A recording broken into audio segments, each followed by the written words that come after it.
क्या आप जानते हैं भगवान शिव मक्का में कैसे कैद हो गए?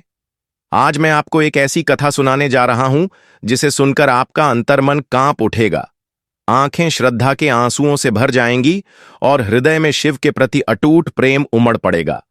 यह केवल एक कहानी नहीं है, यह सत्य है।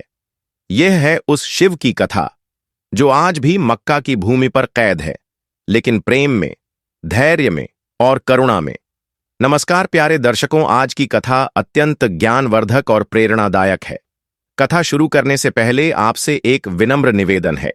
शास्त्रों में कहा गया है कि अधूरी छोड़ी गई कथा दुख और पाप का कारण बनती है, इसलिए इसे अंत तक अवश्य सुनें। और अगर आप अपनी मां से सच्चा प्रेम करते हैं तो इस वीडियो को लाइक करें, हमारे चैनल को सब्सक्राइब करें और कमेंट में हर हर महादेव लिखकर अपना समर्थन दें। तो आइए बिना किसी विलंब के आरंभ करते हैं आज की प्रेरणादायक कथा, आज जिसे हम अरब कहते हैं, लेकिन पहले उसका नाम था मक्केश्वर भूमि। यह कोई साधारण स्थान नहीं था, यह वह भूमि थी जिसे स्वयं भगवान शिव ने चुना था, जहां उन्होंने एक दिव्य शिवलिंग की स्थापना की थी। यह शिवलिंग कोई सामान्य पत्थर नहीं था, वह स्वयंभू था। उसका रंग श्वेत संगमरमर जैसा, उसकी आभा इतनी तेजस्वी कि रात के अंधकार को भी रोशन कर दे। सूर्य की पहली किरण उस पर पड़ते ही पूरा नगर देवमय हो जाता। देवता, गंधर्व, किन्नर सभी उस शिवलिंग के दर्शन के लिए आते। इंद्रदेव बिना अनुमति के कोई निर्णय नहीं लेते थे। ब्रह्मा जी स्वयं मार्गदर्शन मांगने आते थे, और माता पार्वती, वे हर पूर्णिमा की रात्रि को उस मंदिर में आती थीं। मंदिर की परिक्रमा करतीं, उनके चरणों की ध्वनि से पूरा नगर झूम उठता। उस समय के अरबवासी शिव भक्त थे।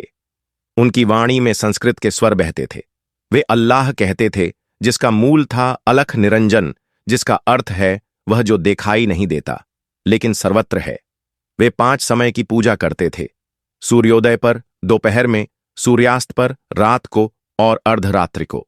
महिलाएं तिलक लगातीं, रुद्राक्ष पहनतीं, पुरुष जटा रखते, भस्म लगाते और प्रतिदिन मक्केश्वर महादेव के दर्शन को जाते।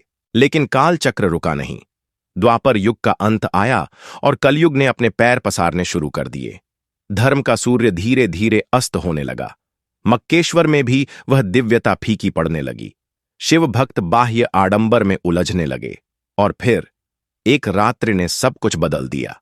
यह वह रात थी जिसे याद करके आज भी ब्रह्मांड कांप उठता है।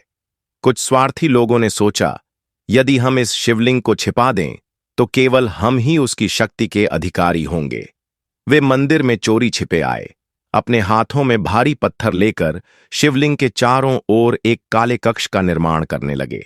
जब पहला पत्थर रखा गया, पृथ्वी हिल उठी। दूसरा रखा, आकाश गरज उठा। तीसरा रखा, देवताओं के आंसू बरसात बनकर बरसे। फिर भी वे अज्ञानी नहीं रुके। जब शिवलिंग पूरी तरह से ढक दिया गया तो आकाश से एक गूंजती हुई दिव्य वाणी आई, हे मूर्खों, तुमने महाकाल को नहीं ढका, तुमने स्वयं को उनसे दूर कर लिया है। अब न तुम देख सकोगे न समझ सकोगे। उस रात शिव ने क्रोध नहीं किया, उन्होंने पृथ्वी को नष्ट नहीं किया, उन्होंने अपने भक्तों को शाप नहीं दिया। वे बस रो पड़े। उनके आंसू शिवलिंग से टकराए, पत्थरों पर गिरे और उन्हें काला कर दिया। वही पत्थर आज हजरे अस्वद कहलाता है। जब माता पार्वती को झांत हुआ कि उनके प्राण प्रिय कैद कर दिए गए, वे तड़प उठीं। हे नाथ, आपने कहा था कि आपके भक्त आपसे प्रेम करते हैं, तो फिर यह कैसा प्रेम है? महादेव ने उत्तर दिया, गौरी, यह कलयुग का प्रभाव है। मैं इन्हें छोड़कर नहीं जा सकता। मैं यही रहूंगा, गुप्त रूप में, और जब कोई सच्चे मन से पुकारेगा मैं प्रकट हो जाऊंगा। आज भी उस काले पत्थर को लोग छूते हैं और अद्भुत शांति अनुभव करते हैं। वे उसकी परिक्रमा 7 बार करते हैं, ठीक वैसे ही जैसे शिव मंदिरों में की जाती है। लोग सफेद वस्त्र पहनते हैं, सिर झुकाकर प्रार्थना करते हैं। यह सब केवल संयोग नहीं, यह उस दिव्यता का संस्कार है जो अब भी वहां जीवित है। जब गुरु नानक जी वहां गए, उन्होंने अपने पैर एक विशेष दिशा में किए। लोगों ने पूछा, आप पवित्र दिशा की अवहेलना क्यों कर रहे हैं? गुरु नानक मुस्कुराए और बोले, जिस दिशा में परमात्मा नहीं है वह दिखाओ, मैं पैर हटा लूंगा। यह संकेत था, भगवान शिव कहीं छिपे नहीं हैं, वे हर दिशा में हैं। आज के वैज्ञानिकों ने भी माना है वह काला पत्थर पृथ्वी का नहीं है, उसमें कुछ ऐसे तत्व हैं जो इस ग्रह पर नहीं पाए जाते।